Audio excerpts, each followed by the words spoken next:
안녕하세요. 결혼 4년차의 30대 여성입니다. 아이는 아직 없어요. 남편이나 저나 일부러 피하는 것도 아니고 병원에서도 아무 이상이 없다는데 어째 생기지가 않네요. 그래도 남편이나 저나 생기면 낳는 거고 안 생기면 안 생기는 대로 우리 둘이 행복하게 살면 된다는 주의라서 크게 스트레스를 받지는 않아요. 물론 친정부모님은 그래도 하나 정도는 낳았으면 하시는 눈치시지만요.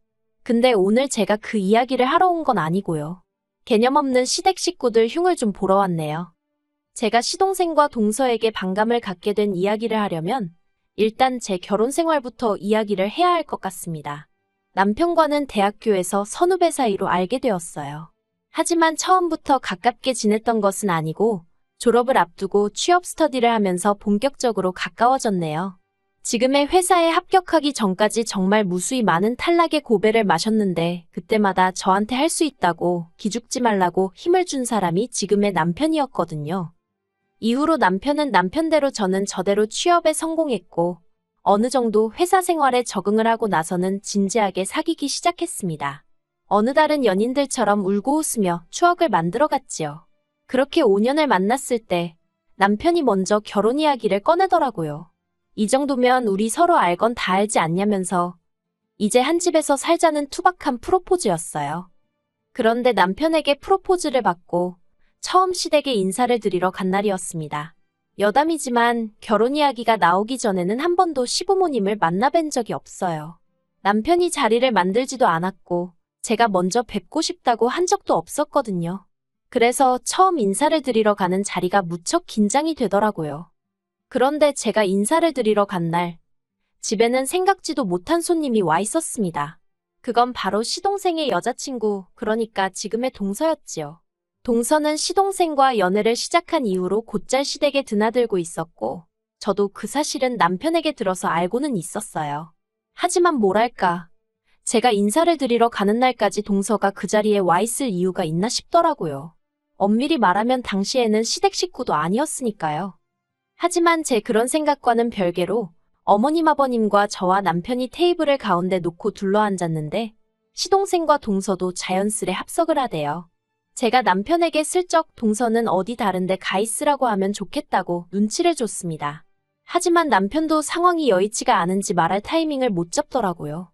그래서 어쩔 수 없이 저 여자는 지금 없는 사람이다 생각하고 최대한 어머님 아버님께 집중하며 대화를 이어나갔어요. 그런데 그때 동서가 할 말이 있다며 대화에 끼어들었습니다. 좀 당황스러워서 동서를 쳐다봤는데 동서는 저는 안중에도 없는 눈치였어요. 그리고는 금세 눈에 닭똥 같은 눈물을 주렁주렁 매달고선 어머님 아버님더러 자기들이 먼저 결혼식을 하게 허락해달라대요. 저는 제 귀를 의심했습니다. 이게 갑자기 웬 뚱딴지 같은 소린가 싶어서요. 그런데 알고 보니까 물론 저 빼고 다른 사람들은 다 알고 있던 눈치였지만요. 시동생보다 동서가 4살 연상이 돼요. 저보다도 한 살이 많았고요. 동서는 자기 나이가 벌써 33이라며 더 나이 먹고서 결혼하기 싫다며 자기 딴에는 그간 어머님 아버님도 자주 찾아뵙고 했으니 소위 그럴 짬이 된다고 생각한 건지 결결혼 먼저 하게 해달라고 아주 울며불며 난리도 아니었습니다. 졸지에 저는 시댁에 인사를 드리러 갔다가 못 볼 꼴을 보게 되었고 난처해하시는 시부모님이 딱해 보여서 그러면 그렇게 하라고 했어요. 5년을 만났는데 1년 더 연애 못하겠냐 그런 마음이었습니다. 그런데 동서가 얼마 안가 하는 말이 자기네는 봄에 결혼을 하고 싶으니까 저희더러 내년 가을쯤에 하라나요. 어이가 없어서 제가 남편더러 자기가 뭔데 날짜까지 정해주고 난리냐고 웃기지도 않는다고 했어요. 남편도 저렇게 경우가 없는지는 몰랐다면서 아무래도 제가 자기보다 어리니까 말을 쉽게 하는 것 같다고 저더러 조심하라대요. 하지만 동서의 헛소리는 그게 다가 아니었습니다. 결혼 준비를 하는 과정에 있어서 어머님이 저희를 부르셨는데요. 어머님이 하시는 말씀이 동서가 얼마 전에 그러더랍니다. 자기네는 많이 배우지도 못했고 직업도 불안정하니까 시부모님이 많이 도와주셔야 하고 반면에 저희는 둘 다 좋은 직장을 다니고 있으니 알아서 잘할 거라며 한마디로 그러니까 자기들한테 결혼 자금을 몰아달라 했다는 거예요. 솔직히 남편이 자기 얼굴에 침 뱉기 같다며 저에게 자세히 말하기를 꺼리긴 했지만 시동생이 착실한 성격은 아닙니다. 학교를 다닐 때도 사고를 하도 많이 쳐가지고 그나마 학교 졸업한 것만으로도 시부모님이 감격스럽다며 눈물을 흘리셨을 정도라니까요. 그런데 동서가 결혼자금 이야기를 하면서 어머님한테 그러더랍니다. 자기 남편, 그러니까 시동생이 저러고 사는 건 형인 저희 남편한테 하도 치여서 그런 거라고, 그러니까 어머님이 많이 신경 써주셔야 한다고요. 이렇게 표현해도 될지 모르겠지만 저희 어머님이 기억력은 좋으신데 눈치가 좀 없으세요. 그러니 그런 이야기도 저희한테 별 생각 없이 하셨겠지요. 하지만 어머님은 어떤 기분이셨는지 몰라도 저나 남편은 기가 차서 말도 잘 안 나왔어요. 시쳇말로 자기가 이 집에서 뭐나 되는 줄 아나 어떻게 어머님을 상대로 그런 이야기를 하지 싶은 게 생각할수록 어처구니가 없더라니까요. 남편도 시동생 사고친 거 수습하느라 가져간 재산만 얼만 줄 아냐면서 그러고도 정신을 못 차리고 맨날 편하고 쉬운 것만 찾으려고 하니 그 모양으로 사는 거 아니냐고 어머님한테 화를 냈어요. 그리고는 결혼자금을 얼마를 누구한테 해주시던 간에 그건 어머님 아버님이 알아서 하실 일이지만 누구 하나 마음 상하게는 안 하셨음 좋겠다 하더라고요. 하지만 어머님에게 시동생이 아픈 손가락이었던 건지 아니면 동서가 말을 잘한 건지 결국 전셋집 얻어주셨습니다. 동서가 저한테 얘기를 해줘서 알았지 어머님도 저희에게 미안하셨는지 그런 이야기는 안 하셔서 전혀 모르고 있었어요.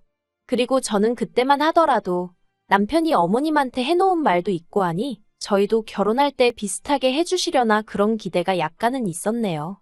그런데 이게 웬걸요. 막상 저희 결혼할 때 되니까 돈이 없다고 저희 둘이 알아서 하라고 하시대요. 그래서 결국 친정부모님이 전세에 보태라고 1억 해주시고 거기에 저희 둘이 모은 돈과 대출을 합해서 신혼집을 장만했어요. 혹시나 해서 하는 말이지만 이 부분에 있어서 제가 더해가서 억울하고 그런 건 전혀 없었습니다. 연애하는 동안 제가 봐온 남편은 워낙 바르고 착실했던 데다가 당시 상황이 여의치 않았을 뿐이지 앞날이 창창한 사람이었으니까요. 그렇게 저희는 경기도에 위치한 작은 아파트를 구입, 그곳에서 신혼살림을 시작했습니다. 이후로 시댁 식구들과는 좋을 것도 나쁠 것도 없이 대면대면하게 지냈어요. 어쩌다 한 번씩 가족 모임이 있어 모이면 동서는 어머님 옆에 딱 붙어 앉아서 싹싹한 며느리 노릇을 자처했는데 마치 자기와 어머님이 이렇게 친하다는 걸 저에게 과시하고 싶어하는 모양새였달까요. 그리고 저희 어머님은 그런 동서를 무척 예뻐하셨어요. 나중에서야 알게 된 게 어머님께 동서는 당신의 못난 자식이랑 살아주는 고마운 며느리였고 저는 당신의 잘난 아들 덕분에 호강하고 사는 배부른 며느리였더라고요.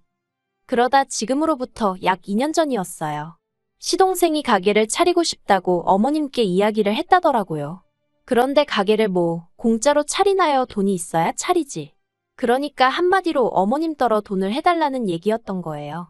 그리고 동서는 그 옆에서 지난번과 같은 레파토리로 저희 부부는 많이 배웠지만 자기네 부부는 가방끈이 짧아서 장사 말고는 달리 뭐 해먹고 살아야 할지도 모르겠다며 눈물 콧물을 쥐어짜댔습니다. 저희도 있는 데서 말이에요. 하지만 저도 그렇고 남편도 그렇고 그런 동서를 상대할 가치도 못 느꼈어요. 마음 한구석에는 어차피 시부모님이 가진 돈도 없으신데 어차피 못 도와주실 거라고 그러니 동서랑 신랑이 할 필요도 없다 그런 생각도 있었고요. 그런데 저희 시부모니 다른 의미로 대단하시대요. 재산이라고 달랑 가지고 계시던 그 집 하나를 담보 잡아 대출을 받아서 기어이 시동생 가게를 차려주셨거든요. 저도 저지만 남편이 그 사실을 알게 되더니 정말 악에 바친 사람 마냥 소리를 지르고 아주 난리도 아니었어요.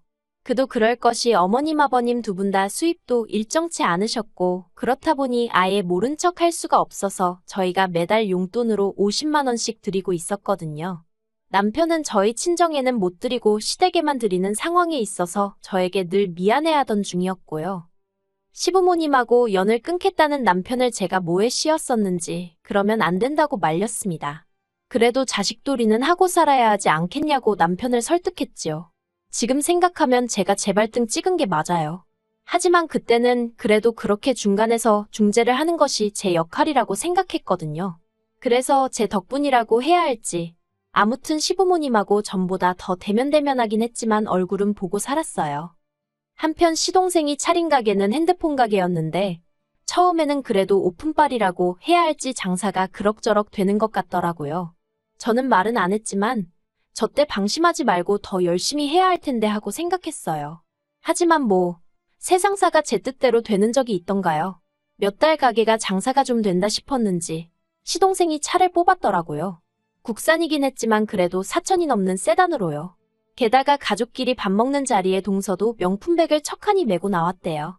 그리고는 제가 묻지도 않았는데 요새는 이 정도는 들어야 사람들이 무시를 안 한다는 둥 어쩐다는 둥 헛소리를 해대는 거예요. 그러면서 저더러 언제까지 그렇게 청가방이나 들고 다닐 거냐면서 그러고 다니면 회사에서 무시당하지 않냐고 동료들이 말은 안 해도 저를 어지간히 깔보고 있을 거라나요. 정말이지 하는 말이 꼴 같지도 않아서 그거야 사람들 생각하는 수준에 달린 거 아니겠냐고 한마디 해버렸네요. 무슨 뜻이었는지 알아들었는지는 모르겠지만요. 그리고 아니나 다를까 작년 가을쯤 장사가 너무 안 돼서 권리금도 못 받고 가게를 넘겼다는 소식이 들려오대요. 별로 놀랍지도 않았습니다. 그러다 결정적인 일이 터진 게 바로 올해 초였어요.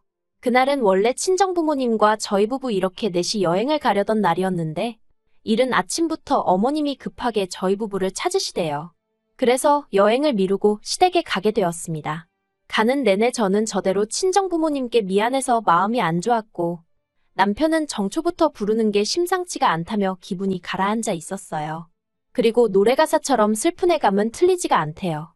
어머님이 저희 부부를 부르신 이유는 한마디로 돈 때문이었거든요. 어머님이 그동안 저희한테 몇 번이나 이야기하려고 했었다며 서류 몇 장을 내미셨습니다. 장황하고 복잡하게 여러 가지 내용들이 적혀 있었는데 그 중에서도 눈에 딱 들어온 건 어머님이 꽤나 긴 시간 동안 대출을 갚지 않고 계셨더라고요. 아니 더 정확히 표현하자면 시동생이 갚았어야 하는 대출인데 시동생이 그동안 나 몰라라 하고 있었던 거지요. 그러자 결국 은행에서 어머님 아버님 사시는 아파트를 임의경매로 넘긴다고 편지를 보내온 거였어요. 어머님이 저희더러 일을 어쩌면 좋겠냐 하시더니 혹시 돈 좀 있냐고 그러셨습니다. 제가 얼마나 필요하시냐고 물었어요. 일단 급한 불이라도 꺼야 하지 않을까 싶어서요. 그러자 어머님이 기다렸다는 듯이 다행이다 하시면서 일단 1억부터 보내랍니다. 제 예상을 훨씬 웃도는 액수라 저도 모르게 헛소리를 절로 냈어요. 그리고 옆에 있던 남편이 진짜 너무한 거 아니냐면서 버는 사람 따로 쓰는 사람 따로냐고 소리를 지르더라고요. 돈도 없지만 있어도 절대 못 준다면서요. 그리고 그때 작은 방 방문이 열리면서 시동생이랑 동서가 나오대요. 방에 있었으면 진작에 나올 것이지. 자기들한테 불리한 상황이니까 숨어있던 거잖아요. 얼마나 한심하고 꼴 보기가 싫던지요.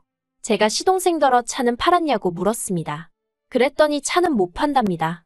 팔아봤자 얼마 건지지도 못한다고. 그리고 요새 차 없으면 사람들이 사람 대접도 안 해준다나요. 그리고는 뒤이어 하는 말이 정말 가관이었습니다.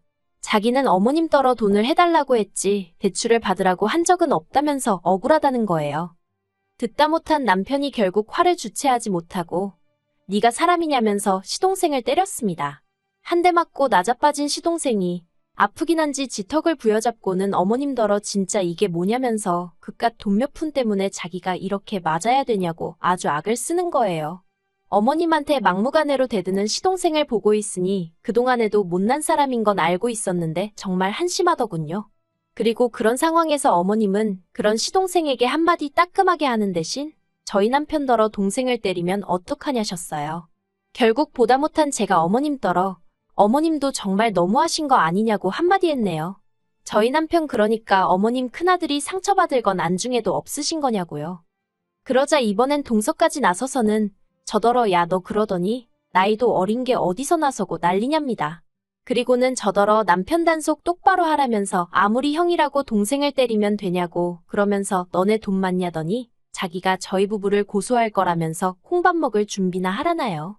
어이가 없어서 하려면 해라 이 미친 엑스야 하고는 너나 네 남편 단속 똑바로 하라고 부모 형제도 못 알아보는데 나중에 너는 알아볼 것 같냐고. 제 딴에는 악담이란 악담은 다 퍼부은 것 같아요. 그리고 그 와중에 어머님께선 다들 그만두지 못하냐 하시면서도 저더러 아랫동서이긴 해도 저보다 나이가 많은데 말을 그렇게 하면 쓰냐입니다. 정작 먼저 말 놓고 야노한 건 그쪽이었는데 말이지요. 정말이지 한결같은 어머님의 태도에 신물이 나대요. 집안은 온통 쑥대밭이 되었고 저랑 남편은 그대로 시댁을 빠져나왔습니다. 차에 올라타자마자 남편이 눈물을 펑펑 쏟아내더라고요. 저한테 미안하고 면목이 없다면서 한참을 울었어요. 그러더니 남편이 제 손을 꼭 잡고는 이제 시댁에서 오는 연락에는 대꾸도 하지 말라면서 자기도 앞으로는 스스로 고아라고 생각하며 살 거라대요. 이제 자기한테는 장인 장모님하고 저밖에 없다면서 달리 해줄 말도 없고 보고 있는데 짠하더라니까요. 그리고 그날 이후로 지금까지 시댁하고는 일절 연락 하나 없이 지내고 있습니다. 정확히 말하자면 전화기가 불이 나도록 문자며 전화며 울려대지만 남편이 받지 말라 해서 그냥 다 무시하고 있어요. 남편은 아예 시댁 식구들을 다 차단시켰다대요. 그리고 동서는 지가 뭘 얼마나 잘한 줄 알고 아버님한테 달려가서 저희 부부와 있었던 일을 다 일렀던 모양입니다. 그런데 번짓수를 잘못 짚은 거예요. 저희 아버님이 젊어서 어머님 한번 크게 속썩이시고 이후로 길을 못 피고 사셔서 그렇지 저희한테는 뭐 크게 요구하는 것도 없으셨고 오히려 미안해하셨던 분이에요. 제가 생각했을 때는 시댁 식구들 중 남편 다음으로 제일 정상에 가까웠달까요. 그리고 역시나 아버님이 동서한테 크게 뭐라고 하셨답니다. 며느리 하나 잘못 들어와서 집안 개꼬라지 났다고 앞으로 시댁에 얼씬도 하지 말라고 했다네요. 솔직히 남편을 보고 있으면 마음이 안 좋아요. 자긴 아무렇지 않다지만 저 속이 얼마나 썩어문드러졌을까 싶기도 하고요. 그래서 제가 더 사랑해주고 응원해주고 감싸주려 합니다. 어설픈 중재 같은 건 할 생각이 없고요. 그냥 없는 사람들이다 생각하고 살려고요. 사람 일이라는 게 앞으로 또 어떻게 될지 모르겠지만 지금 당장은 저랑 남편, 우리 둘만 생각할래요.